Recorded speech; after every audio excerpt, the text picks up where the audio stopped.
Hello बच्चों, pharmacy वाला YouTube channel में आपका स्वागत है।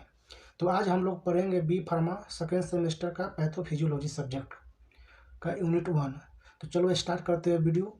यूनिट 1 में हमको पढ़ने हैं basic principle of cell injury and inflammation.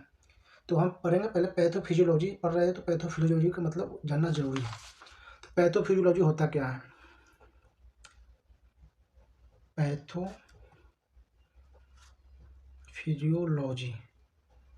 Pathophysiology होता क्या है? इस 3 वर्ड से मिलकर बना है। एक पैथो, दूसरा फिजियो और लॉगी। पैथो पैथो मतलब होता है डिजीज, और फिजियो मतलब होता है नेचर एंड बायोलॉजिकल फंक्शन, और लॉगी मतलब होता है स्टडी। तो ये 3 वर्ड मिलकर बनाया है पैथोफिजियोलॉजी, जिसमें डिजीज का स्टडी करना होता है या बायोलॉजिकल फंक्शन, मतलब डिजीज का बायोलॉजिकल फंक्शन का स्टडी करना ही पैथोफिजियोलॉजी कहलाता है। तो चलिए पैथोफिजियोलॉजी का डिफिनेशन देख लेते हैं। Pathophysiology can be simply defined as change that occurs in biological function caused by a disease. Some other common definition है जैसे etiology, it is simply the study of cause of disease. Pathogenesis, it is the study of mode mechanism of disease formation. Pathogenesis मतलब mode of mechanism कैसे होता है pathogenesis का, disease का, वो पढ़ने पैथोजेनेसिस। आगे होम्योस्टैटिस। होम्योस्टैटिस 2 वर्ड मिलकर बना है। होम्यो मतलब सेम, स्टैटिस मतलब state.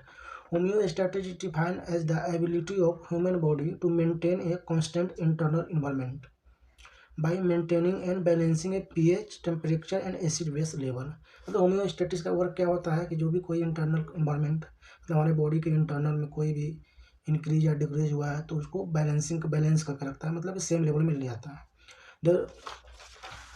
The regulation mechanism of the homeostasis is given by the feedback system of the body. चलिए कुछ और जानते हैं। Feedback system. When there are some change take place in the internal environment of body, then body's feedback system work to take it back into the normal equilibrium condition. मतलब feedback system का work ये होता है कि अगर कोई भी चीज़ हमारे शरीर में जैसे इंक्रीज हो गया या डिक्रीज हो गया, जैसे लाइक टेम्परेचर, पीएच लेवल और कुछ, तो उसको मेंटेन करके रखता है।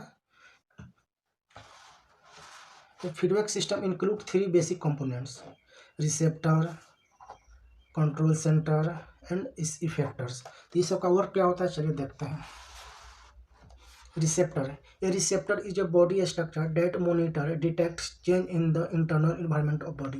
मतलब कोई भी हमारे अंदर, शरीर के अंदर, बॉडी के अंदर कोई भी चेंज होता है तो डिटेक्ट करते हैं।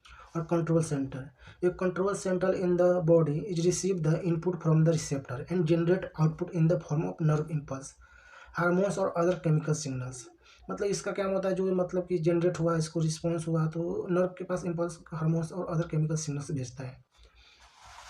Effectors is a body structure that receive output from the control center and responds to the commands of the control center. मतलब इफेक्टर का वर्क क्या होता है, मतलब जो भी इसका कोई रिसेप्टर हो उसके पास भेजता है और कमांड करता है।